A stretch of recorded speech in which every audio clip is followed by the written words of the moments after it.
میں جانے کے بارے میں سوچ ہی رہا تھا کہ اچانک ان میں سے ایک عورت مجھ سے مخاطب ہو کر بولی، بیٹا ذرا ایک گلاس پانی تو پلا دینا۔ اس کی بات سن کر ماسی مجھ سے بولی، ہاں ہاں بچہ، کچن میں جاؤ اور باجی سے کہہ کر ایک ٹھنڈا گلاس پانی لے آؤ۔ میں ماسی کی بات سن کر کچن کی طرف چلا گیا اور جب میں کچن میں داخل ہوا تو ارمینا سنک کے پاس کھڑی چائے والے برتنوں کو ہنگال رہی تھی۔ چنانچہ میں نے اس کو ماسی کا پیغام دیا تو وہ کہنے لگی، کولر سے پانی لے جاؤ۔ تو میں نے اس سے کہا، باجی گلاس کہاں ہے؟ تو وہ کہنے لگی، اندھے ہو کیا نظر نہیں آ رہا؟ پھر وہ سنک کے اوپر اشارہ کر کے بولی، دیکھو کتنے گلاس پڑے ہیں۔ واقعی میں نے نظر اٹھا کر اوپر دیکھا تو ان کے سنک کے اوپر ایک شلف سی بنی ہوئی تھی اور اس میں بڑی ترتیب سے کانچ اور سٹیل کے جگ گلاس رکھے ہوئے تھے، لیکن مسئلہ یہ تھا کہ شلف کے عین نیچے ارمینا برتن ہنگال رہی تھی۔ اس لیے میں نے اس سے کہا کہ باجی ذرا ہاتھ بڑھا کر مجھے گلاس تو پکڑا دیں۔ تو وہ میری طرف دیکھ کر بولی، خود پکڑ لو نا، اور پھر برتن ہنگالنے میں مصروف ہو گئی۔ اس کی بات سن کر میں نے ایک نظر حالات کا جائزہ لیا اور پھر اچانک میرے دماغ میں ایک چھناکا سا ہوا اور ایک سیکنڈ کے 1000ویں حصے میں سارا نقشہ میرے ذہن میں آ گیا اور میں ارمینا سے بولا، ٹھیک ہے باجی میں خود ہی لے لیتا ہوں۔ اور پھر میں چلتا ہوا اس کے عین پیچھے ہو لیا اور اپنا ہاتھ شلف کی طرف بڑھا دیا، لیکن شلف تھوڑی اوپر ہونے کی وجہ سے میرا ہاتھ نہ پہنچا۔ چنانچہ اب میں تھوڑا اور آگے بڑھا اور شلف پر ہاتھ بڑھانے کے انداز میں ارمینا کی پشت کے ساتھ لگ گیا۔ اوہ کیا مزے کی پشت تھی! اور ارمینا کا رد عمل دیکھنے لگا، لیکن وہ بڑی مگن ہو کر برتن ہنگال رہی تھی۔ اب میں تھوڑا اور آگے بڑھا اور خود کو ارمینا کے ساتھ جوڑ کر جان بوجھ کر ایک گلاس جو کہ سٹیل کا تھا اٹھایا اور ارمینا کے سامنے کر کے بولا، باجی یہ ٹھیک رہے گا؟ تو وہ میری طرف دیکھ کر بولی، بے وقوف، مہمانوں کو کانچ کے گلاس میں پانی دیتے ہیں۔ اس کی بات سن کر میں دوبارہ آگے بڑھا۔ اتنی دیر میں ارمینا کا لمس پا کر آوارہ بھی جاگ گیا تھا اور میں بھی جان گیا تھا کہ ارمینا اب کچھ نہ کہے گی۔ چنانچہ میں نے بے دھڑک ہو کر ارمینا کے ساتھ چپک کر ایک کانچ کا گلاس لیا اور خود کو ان کے ساتھ چپکاتے ہوئے بولا، باجی یہ کیسا ہے؟ تو وہ بولی، ٹھیک ہے، پر تم ایسا کرو کہ جگ اور 2-3 گلاس اور بھی نکال لو، ایسا نہ ہو کہ اور خواتین بھی پانی مانگ لیں۔ اور میں اس کی وہ بات سمجھ گیا جو اس نے نہیں کہی تھی اور بظاہر اس سے بولا، اچھا باجی، اور اس کے ساتھ ہی میں نے خود کو ان کے ساتھ مزید لگایا اور شلف سے گلاس نکالنے لگا اور پھر ایک ایک کر کے سارے گلاس وہاں سے نیچے اتار کر سنک کے پاس پڑی ٹوکری میں رکھتا گیا۔ جب سارے گلاس اتر گئے تو وہ بولی، ارے اتنے سارے گلاسوں کا کیا کرنا ہے؟ وہاں تو بس 1-2 گلاس بھی کافی ہوں گے، 2-3 گلاس نیچے چھوڑ کر باقی واپس رکھ دو۔ یہ اس کی بات کا واضح اشارہ تھا کہ وہ ابھی مزید انجوائے کرنا چاہتی تھی۔ اتنے واضح اشارے کے بعد بھی اگر میں موقع سے فائدہ نہ اٹھاتا تو میرے جیسا بیوقوف اور کوئی نہ تھا۔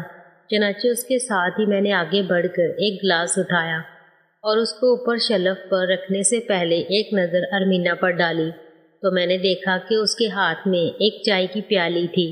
سنک کا نل کھلا ہوا تھا جس سے پانی نکل کر بہہ رہا تھا۔ ارمینا کی آنکھیں بند تھیں اور وہ سٹیل حالت میں انجوائے کر رہی تھی۔ یہ دیکھ کر میرا جوش کچھ اور بڑھ گیا اور میں نے وہ گلاس نیچے سنک پر رکھا۔ اچانک ماسی کی آواز سنائی دی۔ وہ کہہ رہی تھی، ارمینا بچہ پانی جلدی سے بھیجو۔ ماسی کی آواز سن کر ہمارا لذت بھرا سارا طلسم ٹوٹ گیا اور آواز سنتے ہی ارمینا بجلی کی سی پھرتی سے میرے آگے سے ہٹی اور سنک سے فوراً ایک گلاس اٹھا کر اس میں پانی بھرا اور مجھے دیتے ہوئے بولی، جلدی جاؤ ورنہ امی آ گئی نا تو ہمیں اس حالت میں دیکھ کر ہم دونوں کے ہی ڈکرے یعنی ٹکڑے کر دیں گی۔ پھر اس کی نظر سامنے پڑی جہاں ایک تمبو سا بنا نظر آ رہا تھا۔ اس کو دیکھ کر فکر مندی سے بولی، اس کا کیا کرو گے؟ تو میں نے اس سے کہا کہ باجی آپ اس کی پرواہ نہ کریں، اس کا بھی بندوبست ہے میرے پاس۔ اور پھر بنا کوئی بات کیے میں نے نیفے میں اڑوس لیا اور پھر شرارتاً اپنی قمیض کو اٹھا کر اسے آوارہ کا بندوبست دکھایا جو کہ نیفے سے باہر منہ کھولے کھڑا تھا۔ ارمینا نے تھوڑا آگے بڑھ کر میرے آوارہ کا یہ حال دیکھا اور بولی، بیچارہ۔ پھر میں نے اس سے پوچھا، یہ بندوبست ٹھیک ہے نا ارمینا باجی؟ تو وہ میری طرف دیکھ کر بولی، مجھے نہیں معلوم۔ اور پھر مصنوعی غصے سے مجھے دھکا دے کر بولی، اب دفع بھی ہو جاؤ، اور میں وہاں سے چلا گیا اور آنٹی کو پانی کا گلاس دے کر بھاگا بھاگا گھر پہنچا، کیونکہ مجھے کسی طور بھی چین نہیں آ رہا تھا کہ آنکھوں کے سامنے ابھی تک ارمینا کا ہیولا آ رہا تھا۔ اس لیے اس کا علاج کرنے کے لیے میں سیدھا واش روم میں گیا، فریش ہو کر لیٹ گیا۔ ارمینا کی خماری کچھ کم ہوئی تو مجھے یاد آیا کہ میں نے تو میڈم کے گھر جانا تھا۔ یہ سوچ آتے ہی میں وہاں سے بھاگا بھاگا میڈم کے گھر پہنچا اور دروازہ کھٹکھٹایا تو میڈم نے اندر سے ہی آواز دی، کون ہے؟ آ جاؤ، دروازہ کھلا ہے۔ ان کی آواز سن کر میں گھر کے اندر داخل ہو گیا۔ دیکھا تو وہ سامنے برآمدے میں کھڑی دروازے ہی کی طرف دیکھ رہی تھی۔ مجھ پر نظر پڑتے ہی وہ بولی، تم نے تو کافی دیر پہلے آنا تھا، یہ اتنی لیٹ کیوں آئے ہو؟ تو میں نے جواباً ارمینا کے بھائی کا سارا واقعہ سنا دیا، لیکن درمیان میں ارمینا والی بات سرے سے ہی گول کر گیا۔ سن کر بولی، خیر یہ کام بھی تم نے اچھا کیا ہے۔ پھر میری طرف دیکھ کر بڑے ہی معنی خیز لہجے میں بولی، پر تم لیٹ ہو گئے ہو۔ تو میں نے جواب دیا، وہ کیسے میڈم؟ تو وہ کہنے لگی، وہ اس طرح جان کہ تمہاری استانی جی، میرا مطلب ہے زیبا کی امی، جو کہ لاہور کے ایک مشہور ہسپتال میں گزشتہ کافی دنوں سے داخل تھیں، ان کو آج ڈاکٹروں نے جواب دے دیا ہے اور وہ آج کل والی پوزیشن میں آ گئی ہیں۔ سو اس کو لے کر زیبا کے بھائی اپنے گاؤں چلے گئے ہیں اور اس کے ساتھ یہاں سے میں اور زیبا بھی ابھی اس کے گاؤں کے لیے روانہ ہو رہے ہیں۔